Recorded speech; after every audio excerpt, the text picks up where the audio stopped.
Bonjour à tous, j'ai l'honneur et le plaisir de vous présenter Ilenia, une coach exceptionnelle, mais aussi une athlète de bodybuilding avec une approche de la sèche très très intéressante et c'est pour cela qu'on fait cette vidéo aujourd'hui. Donc Ilenia va commencer par se présenter, dire d'où elle vient, pas que géographiquement parlant, et nous dire comment elle en est arrivée là. Et après, on va parler de son approche de la sèche et on va pouvoir répondre à plusieurs questions également. Donc, Ilenia, je te laisse te présenter. Alors bonjour à tous, moi c'est Ilenia, j'ai 20 ans, j'habite en Suisse, à Saint-Gingolph actuellement, et je fais du fitness depuis mes 16 ans. Et je suis passée par beaucoup d'étapes pour en être là où j'en suis actuellement. Ça n'a pas été évident et je suis pas arrivée directement aux bonnes informations. Ça a pris énormément de temps. J'ai eu des troubles alimentaires, j'ai été végane et j'ai été très stressée. Je pouvais pas m'entraîner beaucoup. Je suis tombée dans ce qui était très à la mode. J'ai consommé beaucoup de compléments alimentaires. Et maintenant, je suis tombée sur les bonnes informations et j'ai pu évoluer plus rapidement. Et je me suis passionnée vraiment énormément pour le bodybuilding. Et j'ai tenté de faire du coup ma première grande sèche il y a 1 an de cela. Et donc j'ai commencé il y a 1 an à peu près la première grande sèche. Et ça a duré 7 mois. J'ai perdu 17 kilos. Et je me suis inscrite à la première compétition, donc un Grand Prix suisse, le 18 mai, pardon. Et c'était à Veil-le-Lac. Et j'ai été 2e dans ma catégorie en bikini junior. Donc, bravo. Merci. Et du coup, j'ai beaucoup apprécié. Ça n'a pas été évident. Ça a été un long chemin. Il s'est passé beaucoup de choses. J'ai bien évolué. Et ouais, je suis très heureuse de ce chemin. Et en parallèle, je me suis formée aussi en tant que coach. Donc, j'ai fait une formation à FITSPRO, diplôme d'État ici. Et puis, j'ai aussi fait une formation en ligne Bayesian Bodybuilding pour aller un petit peu plus loin dans le personal training, comprendre un peu plus sur les sciences de l'entraînement, mettre un peu plus à jour mes connaissances. Et c'est une formation fantastique, je la conseille. Moi aussi, je la conseille. Ok, donc beau parcours déjà.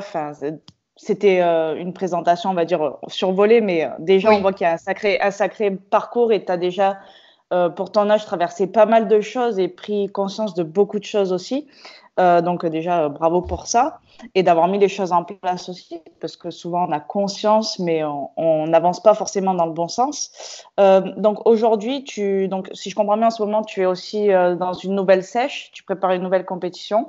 Donc, ce qui est intéressant, c'est que tu as une approche de la sèche qui est quand même conserver la santé, ce qui peut paraître paradoxal, parce qu'on va le rappeler quand même rapidement, mais c'est important, la sèche de compétition est opposée à la santé.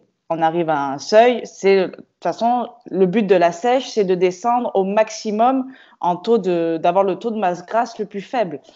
Et ce n'est pas sain pour la santé et il y a tous les processus hormonaux, tous les processus qui sont mis en danger. Donc toi, aujourd'hui, comment ça se passe déjà? Est-ce que ça se passe bien pour toi en ce moment? Comment tu gères ça? Oui, alors là, je suis du coup la 2e préparation. Donc, j'avais en vue les championnats suisses, comme j'ai pu m'y qualifier à la précédente. IFBB, mais je ne suis pas certaine d'y participer parce que la condition physique n'est peut-être pas suffisante pour l'instant. Le problème avec le sport performance qui est le bodybuilding, c'est qu'il y a une date butoir et c'est pas une sèche de plage où on peut se dire alors je vais faire un peu de maintien, je vais garder mon métabolisme élevé en remontant un peu les glucides. Non, il y a une date butoir et malheureusement si on prend du retard, on prend du retard et ça se verra sur scène. Et c'est assez délicat de rattraper sans pour autant aller vraiment bas et sans trop dégrader l'activité métabolique. Donc voilà, là je fais au mieux. On a dû augmenter un petit peu le cardio, mais ça reste bien sûr pas du tout extrême. Je suis encore assez haute en calories pour dire que je suis en fin de préparation. Là actuellement, je ne sais pas si je devrais le dire, mais je suis encore à 1500 calories par jour. Je ne fais pas de cardio haute intensité, je ne fais pas de cardio à jeun. Je fais un entraînement musculaire tous les jours, du full body depuis plus d'1 an. Ce qui est vraiment important, c'est la consistance. La constance. Ouais. C'est bon, ça c'est passe. La constance. Mais il faut aussi que les entraînements soient très consistants. Oui, voilà, c'est ça. Révélateur. Et je fais 30 minutes de cardio basse intensité. Parce que voilà, je suis naturelle et j'ai pas envie de trop perdre mon muscle, mais voilà, il faut quand même augmenter la dépense énergétique. Et je fais aussi pas mal de marches qu'on appelle le NEAT. Je pense que vous êtes sur la chaîne de Claudia, vous connaissez bien ça. J'espère. J'espère. Je suis à plus de 8 000 pas par jour minimum. D'accord. Donc voilà, puis entre deux, j'essaye de manger pour pas être à jeun. Voilà, c'est ça. On est très loin de ce qu'on voit un petit peu dans le fitness, parce que la sèche, c'est beaucoup démocratisé et tout le monde serait capable de donner sa définition d'un entraînement en sèche. Donc souvent, on prend un café, on fait du cardio à jeun. Après, le soir, il y a un autre entraînement. Entre les deux, on mange du riz et du poulet. Après, on enlève le riz, on mange poulet et brocoli. Enfin voilà, là, on est loin Et de le tout blanc de ça. poulet. Voilà, on est loin de tout ça, mais la sèche est là, et la sèche est efficace parce que bon, je mettrai des photos, on peut le voir, voilà, quand tu as une condition sur scène qui est, il y a rien à dire, quoi. Tu es sèche, il n'y a Si, quand pas. même.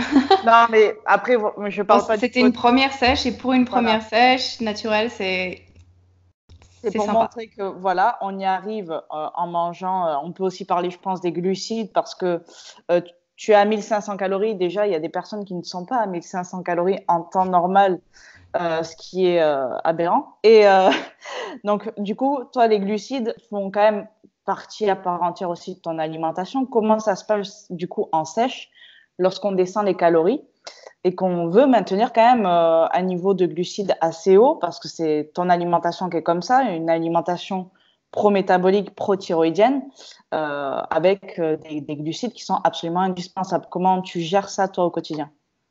Oui, alors déjà, j'ai des glucides à tous les repas. Magique. Et voilà, un peu plus après l'entraînement et un peu plus avant de dormir, histoire de bien récupérer et de pas me réveiller au milieu de la nuit avec mon ventre qui crie famine et qui me réveille, même si ça arrive parfois quand même. Mmh. Donc si jamais je me réserve quelques calories au milieu de la nuit, ça c'est pratique et ça peut sembler très bizarre, mais autant gérer ainsi, quoi. Moi, je préfère des fois manger un peu moins le Tout à matin, fait. comme je travaille le matin sur mon ordi et que je fais pas grand-chose. Je déjeune, bien sûr, mais c'est Ouais, pas ouais. un énorme petit déjeuner.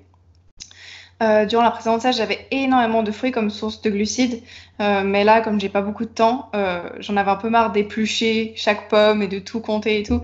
Du coup, là, je suis pas mal aux galettes de riz. Alors, c'est des galettes de riz bio et avec du riz blanc, pas complet, histoire de limiter les antinutriments. Je le digère super bien et je le consomme pas à jeun parce que oui, il y a plein de gens qui disent l'index glycémique c'est problématique dans les galettes de riz. Alors c'est à jeun et pour les personnes qui ont des troubles métaboliques ou du diabète.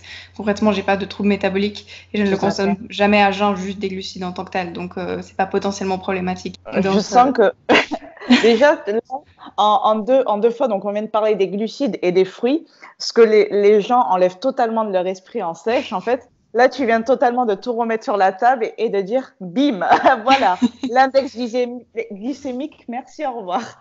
Donc ça, ouais. c'est super parce que ce sont des idées reçues, comme tu l'as dit, dans un certain contexte qui ne concerne pas la majorité du tout de la population, même pas plus de la majorité. Et donc voilà, donc toi tu as des fruits, donc là c'est plus une question de praticité, je dirais que Moi, oui, j'ai quand même 2-3 kiwis, des prunes voilà, et puis des pommes. voilà. Donc les fruits, voilà, j'ai fait récemment d'ailleurs une vidéo sur le fructose qui sont très intéressants, surtout métaboliquement parlant. Même en sèche, on arrive à conserver ça. Donc finalement, lorsque tu diminues après les calories, on va dire en fin de sèche, tu te retrouves à combien de glucides, tu saurais dire à peu près? Oui, alors la précédente compétition, j'ai été un seul jour, à 180 grammes de glucides. Et ça a été horrible. Tous les autres jours, j'étais à 200. Là, je suis à plus de 200. Mais là, je viens de quitter les 300. Je suis au bout de ma vie, hein. Et c'est Ouais, pur. Si vous comptez vos calories, c'est pas genre 300 grammes de pommes de terre, hein. C'est bien ouais, ouais. plus pour, en quantité. Donc, je suis à peu près à 1,5, 1,6 grammes de protéines par kilo de poids de corps. Je ne compte pas le collagène là-dedans. C'est des protéines d'excellente qualité. C'est pas des protéines un petit peu incomplètes comme vous trouverez dans les protéines végétales. Désolée. Et Désolée je suis par contre pour eux. assez basse en lipides, mais je garde minimum 2 jaunes de liquide par jour. Et là, actuellement, je suis à 3 jaunes d'œufs. Et j'ai mon seuil de lipides. Si je suis en dessous de 20 grammes de lipides par jour, alors il faut vraiment tester, hein, parce que les macros, c'est pas quelque chose qui est fixe pour tout le monde. En dessous de 20 grammes de lipides, je suis vraiment pas bien, je suis exécrable, je dors pas. Je fais des crises d'angoisse, je pleure pour un rien. Alors, on pleure souvent en sèche, mais là, vraiment pour un rien.